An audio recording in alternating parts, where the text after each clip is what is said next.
The security camera caught it all: Marcus Reeves, the exhausted single father who cleaned offices at night, and Elijah Blackwood, the ruthless CEO of Blackwood Enterprises, locked in what appeared to be another heated argument in the empty hallway of the corporate headquarters. But what happened next left the night guard watching the footage speechless. As rain pounded against the windows, their shouting match suddenly halted. Elijah stepped forward, grabbed Marcus by his worn uniform collar, and kissed him with such intensity that both men seemed shocked by their own actions. If you're already intrigued by this unexpected turn of events, hit that like button and subscribe to see more stories that prove love can bloom in the most unlikely places. Marcus Reeves hadn't planned on raising his 8-year-old daughter Lily alone. But life rarely follows plans, especially when cancer takes your wife far too young. 3 years after Sarah's death, Marcus was still struggling to keep their heads above water. His days were spent working as a mechanic at a small garage, while nights found him mopping floors and emptying trash cans at the gleaming Blackwood Enterprises tower downtown. The pay was decent, the hours worked around Lily's school schedule, and his elderly neighbor Mrs. Patel was kind enough to stay with his daughter while he worked his second job. "Daddy, can we have pancakes this weekend?" Lily asked one morning as Marcus rushed to get her ready for school, dark circles prominent under his eyes. "Of course, Lillipad," he promised, smoothing down her unruly curls so like her mother's. Saturday morning, pancake extravaganza. "I might even throw in some chocolate chips if someone gets a good report from her teacher today." Lily's smile was worth every exhausting moment of his double shifts. She was the reason he kept going, the light that guided him through the darkest days after Sarah died. As he dropped her at school, he pressed a kiss to her forehead and watched her skip inside, backpack bouncing. Sometimes he wondered if he was doing enough, giving her enough. The question haunted him daily. Across town, Elijah Blackwood's morning couldn't have been more different. The 35-year-old CEO woke in his penthouse apartment to the sound of his personal assistant calling. The board meeting has been moved up to 9, and the investors from Singapore will be joining via video conference, the voice informed him through the speaker.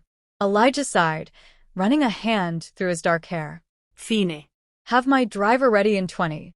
His morning routine was efficient, practiced expensive suits, imported coffee, a personal trainer 3 times a week to maintain his athletic build.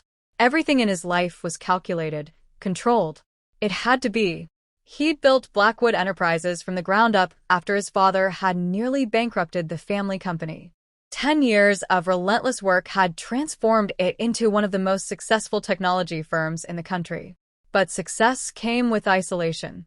His last relationship had ended when his partner accused him of being married to his work. Perhaps he was. The company was the only thing that had never disappointed him. The first time Marcus and Elijah crossed paths was unremarkable. Marcus was emptying trash bins on the executive floor well after midnight when Elijah emerged from his office, suit jacket discarded, tie loosened, sleeves rolled up to reveal strong forearms. "You're new," Elijah stated, not a question but an observation. "Started last week," Marcus replied, continuing his work. Elijah nodded and walked past him to the elevator without another word. It might have remained that way, brief, impersonal encounters in the night, if not for what happened the following week. Marcus was cleaning the glass walls of the conference room when he noticed a folder left on the table. Normally, he never touched papers or personal items, but this one had fallen open, revealing what appeared to be architectural plans. Plans that looked eerily familiar. They were designs for redeveloping the West Side neighborhood, Marcus's neighborhood.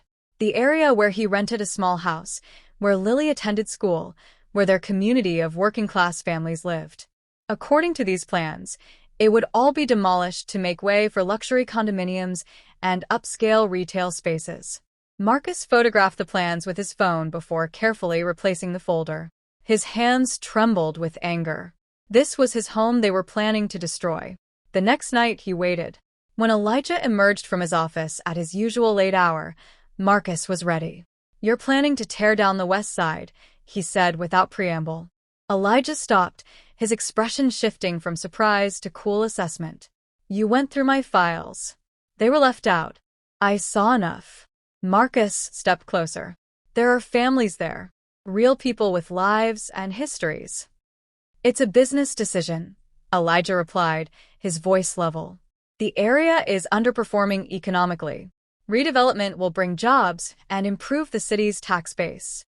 It will displace hundreds of people who can't afford to live anywhere else in the city, Marcus countered. My daughter's school is there. Our home is there. Something flickered in Elijah's eyes, perhaps surprised that this janitor was speaking to him as an equal, challenging him. The project is still in planning stages, he said finally. Nothing has been decided. But you'll decide it, won't you? Marcus asked. From up here in your tower, you'll decide what happens to all of us down below. Elijah's jaw tightened. That's how business works. No, Marcus shook his head. That's how people who don't see others as human beings work. He turned back to his cleaning cart, conversation clearly over.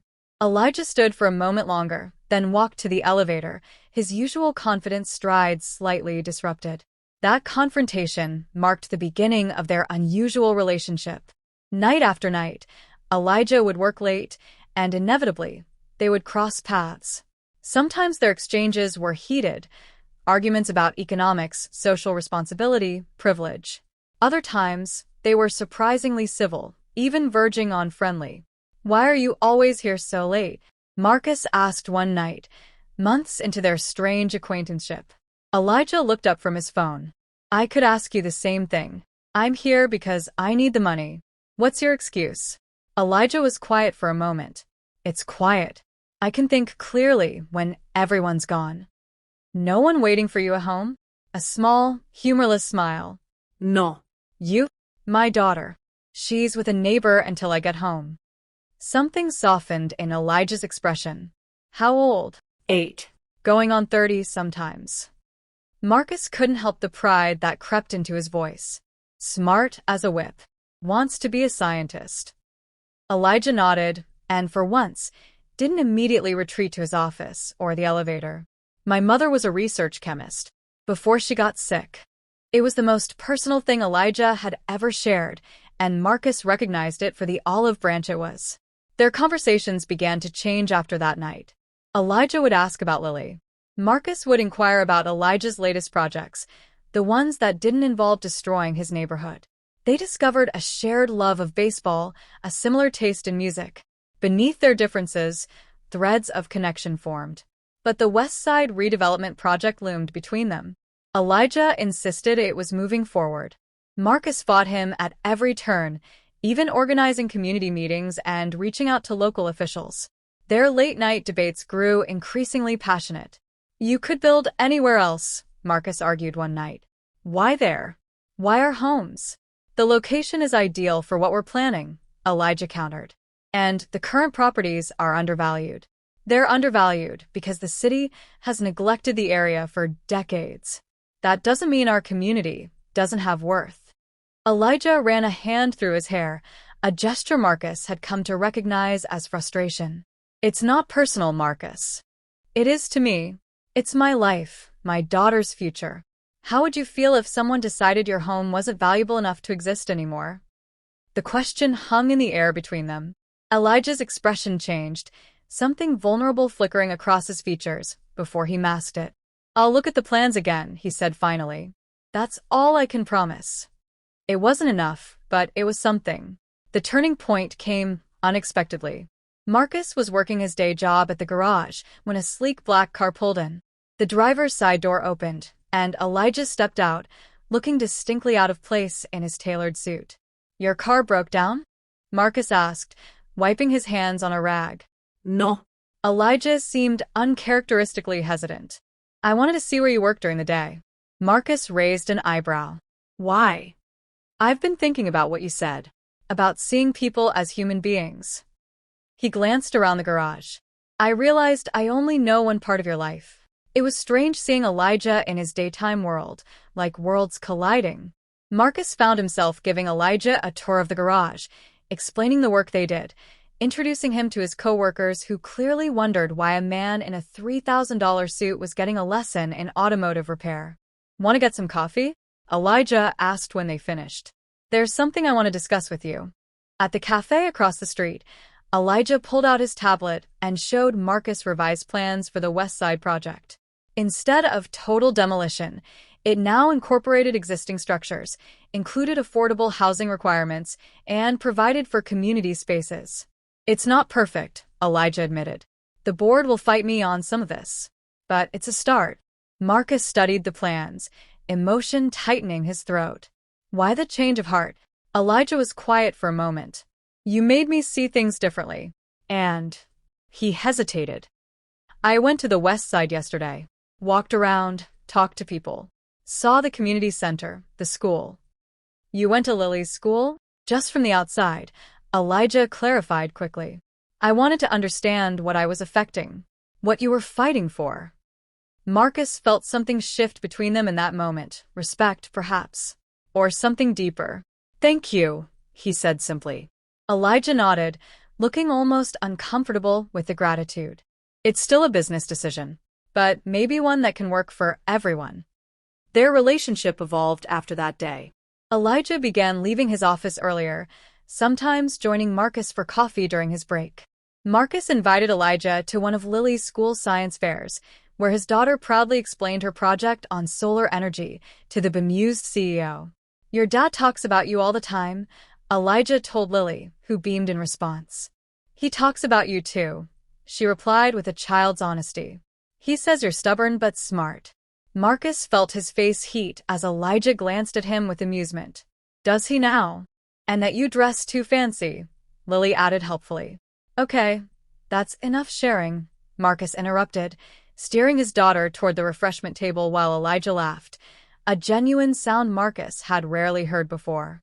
As weeks passed, Marcus began to notice changes in Elijah. The CEO seemed less rigid, more willing to listen to different perspectives. He implemented new policies at Blackwood Enterprises that benefited lower-wage workers. He attended community meetings about the West Side project, facing residents' anger, but staying to hear their concerns. And Marcus found himself looking forward to their encounters, planning what to tell Elijah about Lily's latest adventures, thinking of questions to ask about Elijah's day. He caught himself smiling when Elijah's name appeared on his phone with a text message or watching the clock as his night shift approached. It was Mrs. Patel who finally said what Marcus hadn't admitted to himself.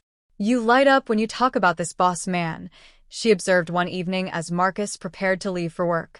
I haven't seen that since Sarah. Marcus froze. It's not.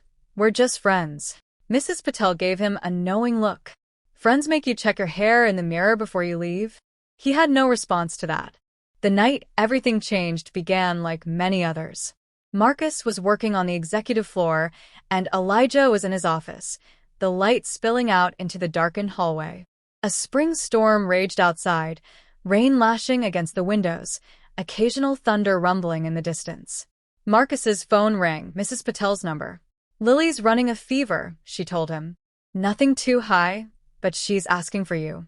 I'll be right there, Marcus promised, immediately abandoning his work and heading for the elevator. He nearly collided with Elijah in the hallway. You're leaving early, Elijah observed.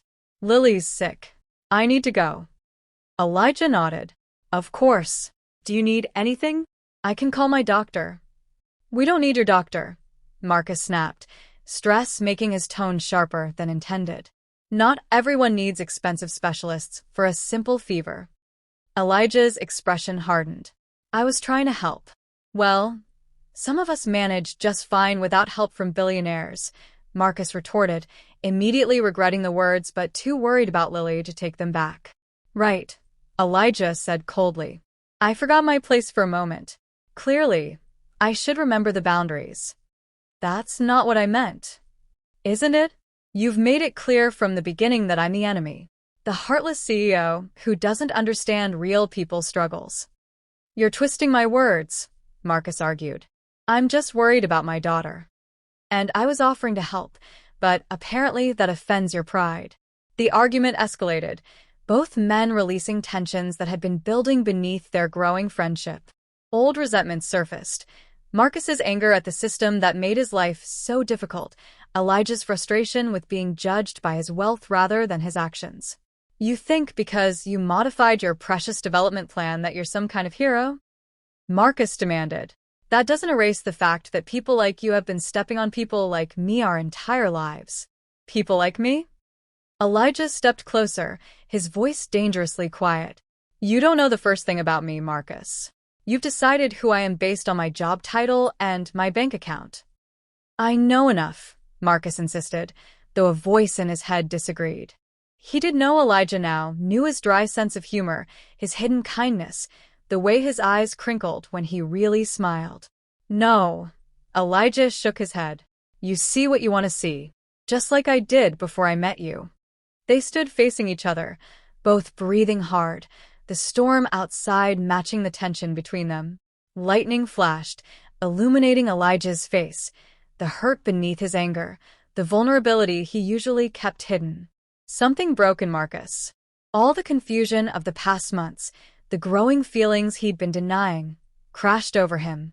Without thinking, he stepped forward, grabbed Elijah's perfectly pressed shirt collar, and kissed him. For one terrible moment, Elijah was completely still. Then his hands came up to frame Marcus's face, and he was kissing him back with equal fervor. All the arguments, all the differences between them, seemed to dissolve in that moment of connection. When they finally broke apart, both looked equally stunned. I need to go, Marcus said, his voice unsteady. Lily, go.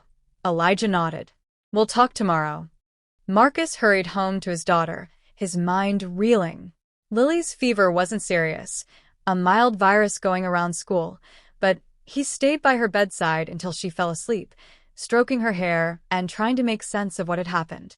He expected awkwardness when he returned to work the next night, but Elijah wasn't there, nor the night after. By the third night, Marcus was convinced Elijah was avoiding him, that he regretted what had happened between them. Then came the text, meet me at the Westside Community Center tomorrow, 2 p.m. Marcus arrived to find Elijah standing outside the aging building, dressed more casually than Marcus had ever seen him, jeans and a simple button-down shirt. I've been busy, Elijah said by way of greeting. Come inside. The community center's main hall was filled with architectural models, display boards, and computer stations. Community members milled about, examining the displays with interest. What is this? Marcus asked. The revised West Side Initiative, Elijah explained, leading him through the exhibition. We're presenting several options to the community for feedback. No demolitions of existing homes. Renovations of the community center and school. Small business incubators. Affordable housing units integrated with market-rate housing. Marcus stared at the displays in disbelief. The board approved this? A small smile played at Elijah's lips. Not exactly. I bought out the majority shareholders. Blackwood Enterprises is now primarily owned by the Blackwood Foundation, which has a different set of priorities. You restructured your entire company? I've been thinking about it for a while, Elijah admitted. Our conversation that night just accelerated my timeline. Marcus was speechless. Around them, neighbors examined the plans.